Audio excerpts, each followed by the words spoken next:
안녕하세요, 여러분. 오늘부터 시작하는 새로운 시리즈, 슬기로운 은퇴생활, 시니어 자산관리 A to G의 첫 번째 시간입니다.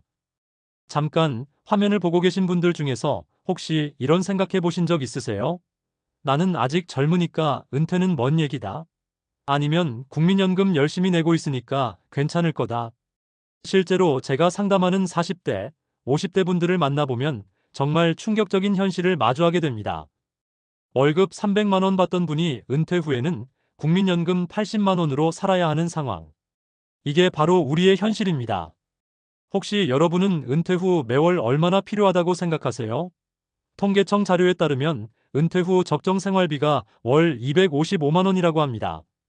하지만 국민연금 평균 수령액은 얼마일까요? 놀랍게도 월 65만 원입니다. 무려 190만 원이 부족한 거죠. 더 충격적인 건 지금 40대 분들이 받을 국민연금은 지금보다 더 줄어들 가능성이 높다는 점입니다. 저출산 고령화로 인해 국민연금 고갈 우려가 계속 제기되고 있거든요. 그렇다면 우리는 어떻게 해야 할까요? 오늘 이 영상에서는 국민연금만으로는 절대 부족한 은퇴 자금, 어떻게 추가 현금 흐름을 만들 수 있는지 구체적이고 실전적인 방법들을 알려드리겠습니다. 여러분의 노후가 달린 문제니까 끝까지 함께 해주세요. 그리고 이 영상이 도움이 된다면 꼭 구독과 좋아요 부탁드립니다. 자, 그럼 먼저 현실을 정확히 파악해 보겠습니다. 여러분은 은퇴 후 정말 얼마나 필요할까요? 일반적으로 은퇴 전 소득의 70에서 80% 정도가 필요하다고 합니다. 월급 400만 원 받으셨다면 은퇴 후에도 최소 280에서 320만 원은 있어야 비슷한 생활을 유지할 수 있다는 뜻이죠. 하지만 현실은 어떨까요? 국민연금공단 자료를 보면 2024년 기준 국민연금 평균 수령액은 남성 75만 원, 여성 48만 원입니다. 생각보다 훨씬 적죠? 여기서 중요한 질문을 하나 드릴게요. 혹시 여러분은 본인이 국민연금을 얼마나 받을 수 있는지 정확히 알고 계세요?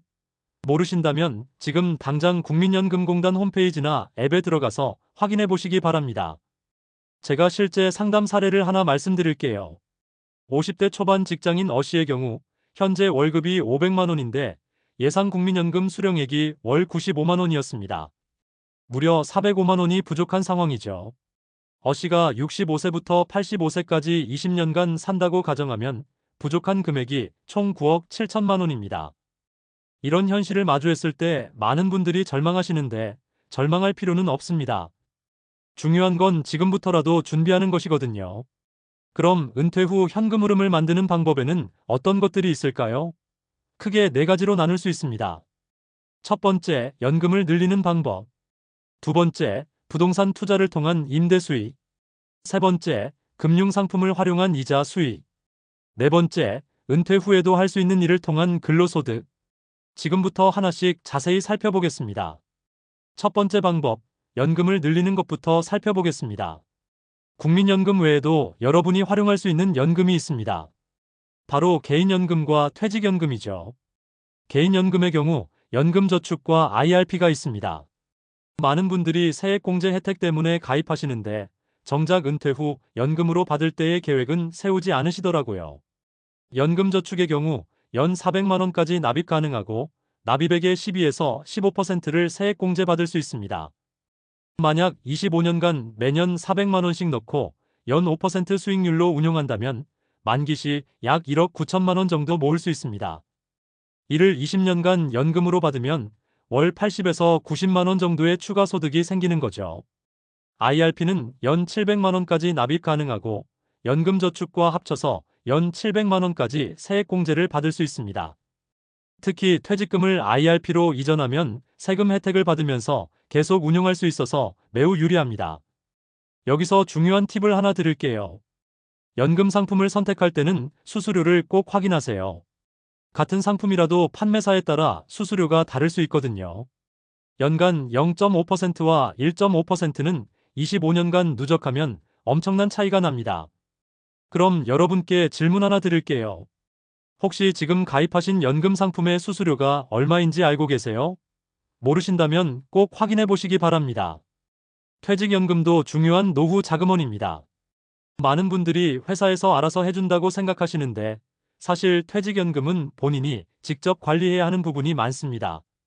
특히 DC형 퇴직연금의 경우 여러분이 직접 운용 지시를 해야 합니다. 원리금 보장형 상품에만 넣어두시면 인플레이션도 못 따라갑니다. 적절한 주식형 펀드 비중을 늘려서 장기 수익률을 높이는 것이 중요하죠.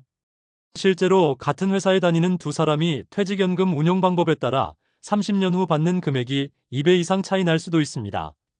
두 번째 방법은 부동산 투자를 통한 임대 수익입니다. 많은 시니어분들이 선호하는 방법이죠. 왜냐하면 눈에 보이고 만질 수 있는 자산이고 매월 임대료라는 현금 흐름이 들어오기 때문입니다. 하지만 부동산 투자에도 전략이 필요합니다. 무작정 집값이 오를 것이라고 기대하고 투자하면 안 되거든요. 은퇴자에게 적합한 부동산 투자는 임대 수익률이 높고 관리가 쉬운 물건들입니다. 예를 들어 원룸, 오피스텔, 상가 등이 있죠. 여기서 중요한 건 실질 수익률을 정확히 계산하는 것입니다. 많은 분들이 표면 수익률만 보고 투자하시는데 실제로는 관리비, 수선비, 공실률, 세금 등을 모두 고려해야 합니다. 예를 들어 3억 원짜리 오피스텔에서 월세 150만 원을 받는다면 표면 수익률은 6%입니다. 하지만 관리비 30만 원, 각종 세금 20만 원, 수선비 등을 고려하면 실질 수익률은 4% 정도로 떨어질 수 있어요. 그럼 여러분께 질문 드릴게요. 혹시 부동산 투자를 고려 중이시라면 실질 수익률을 어떻게 계산하는지 알고 계신가요? 최근에는 리츠나 부동산 펀드 같은 간접 투자 상품도 많이 나왔습니다.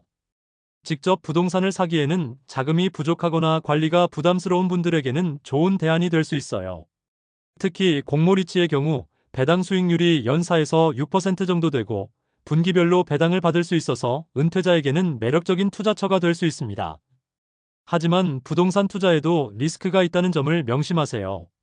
공실 위험, 집값 하락 위험, 금리 상승 위험 등을 모두 고려해서 투자해야 합니다. 세 번째 방법은 금융상품을 활용한 이자 수익입니다. 은퇴자에게는 안정성이 가장 중요하기 때문에 원금이 보장되면서도 적절한 수익을 낼 수 있는 상품들을 활용해야 합니다. 먼저 예적금부터 살펴보겠습니다. 최근 금리가 많이 올라서 1년 정기예금도 3% 후반대 금리를 주는 곳들이 많아졌어요. 5억 원을 3.5% 금리로 예금하면 연 1,750만 원, 월 145만 원 정도의 이자 수익을 낼 수 있습니다. 하지만 예적금만으로는 인플레이션을 이기기 어렵죠. 그래서 채권형 펀드나 채권 ETF를 적절히 섞어서 포트폴리오를 구성하는 것이 좋습니다. 국채나 회사채에 투자하는 채권형 펀드는 예금보다는 수익률이 높으면서도 주식보다는 안정적입니다. 특히 국고채 ETF 같은 경우는 거의 무위험 자산으로 볼 수 있어서 은퇴자 포트폴리오의 핵심이 될 수 있어요. 주식 투자는 어떨까요? 은퇴자도 주식 투자를 할 수 있습니다. 다만 개별 주식보다는 배당주 펀드나 배당 ETF를 활용하는 것이 좋아요. 특히 고배당 ETF의 경우 배당 수익률이 연사에서 5% 정도 되고 분기별로 배당금을 받을 수 있어서 은퇴자에게는 훌륭한 현금 흐름 창출 수단이 됩니다. 여기서 중요한 포인트를 하나 말씀드릴게요. 은퇴자의 자산 배분은 나이에 따라 달라져야 합니다. 일반적으로 100에서 나이를 뺀 숫자만큼 주식 비중을 갖자는 원칙이 있어요. 65세라면 주식 35%, 채권 65% 이런 식으로 말이죠. 하지만 이것도 개인의 위험 감수 능력과 자산 규모에 따라 달라질 수 있습니다. 충분한 자산이 있다면 좀 더 안전하게 가져도 되고 자산이 부족하다면 적절한 위험을 감수해야 할 수도 있어요. 혹시 여러분은 본인에게 적합한 자산 배분 비율이 어떻게 되는지 생각해 보신 적 있으세요? 마지막 네 번째 방법은 은퇴 후에도 할 수 있는 일을 통한 근로소득입니다. 요즘은 60대, 70대에도 건강한 분들이 많아서 완전히 일을 안 하기보다는 적당히 일하면서 추가 소득을 만드는 경우가 늘고 있어요. 은퇴 후 일의 장점은 단순히 돈만 버는 게 아니라는 점입니다. 사회적 관계도 유지하고 건강도 챙기고 보람도 느낄 수 있거든요. 어떤 일들이 있을까요? 첫째, 본인의 전문성을 활용한 컨설팅이나 강의. 둘째, 프랜차이즈 창업이나 소상공인. 셋째, 파트타임 근무. 넷째, 온라인 비즈니스 등이 있습니다. 특히 요즘은 온라인 플랫폼이 발달해서 집에서도 할 수 있는 일들이 많아졌어요. 블로그 운영, 유튜브, 온라인 쇼핑몰 등 나이에 상관없이 도전할 수 있는 것들이 많습니다. 하지만 은퇴 후 근로소득을 계획할 때는 국민연금 수급에 미치는 영향을 고려해야 합니다. 소득이 일정 금액을 넘으면 국민연금이 줄거나 정지될 수 있거든요. 자, 오늘 우리가 살펴본 내용을 정리해 보겠습니다.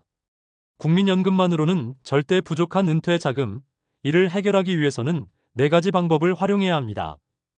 개인연금과 퇴직연금을 통한 추가 연금 소득, 부동산을 활용한 임대 수익, 금융상품을 통한 이자 및 배당 수익, 그리고 은퇴 후 근로소득까지.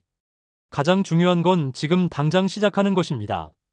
시간이 지날수록 선택지는 줄어들고 부담은 커지거든요. 다음 편에서는 퇴직금 200% 활용법과 퇴직연금 제대로 굴리는 방법에 대해 자세히 알려드리겠습니다. 퇴직금을 어떻게 받아야 세금을 최소화할 수 있는지, 퇴직연금을 어떻게 운용해야 수익률을 높일 수 있는지 구체적인 전략들을 공유할 예정이에요. 여러분의 슬기로운 은퇴 생활을 위해 꼭 필요한 내용이니까 구독 버튼과 좋아요 버튼 꾹 눌러주시고 다음 편도 기대해주세요. 그리고 오늘 내용 중에서 궁금한 점이 있으시면 댓글로 남겨주세요. 최대한 자세히 답변 드리겠습니다. 여러분의 풍요로운 은퇴 생활을 응원합니다. 감사합니다.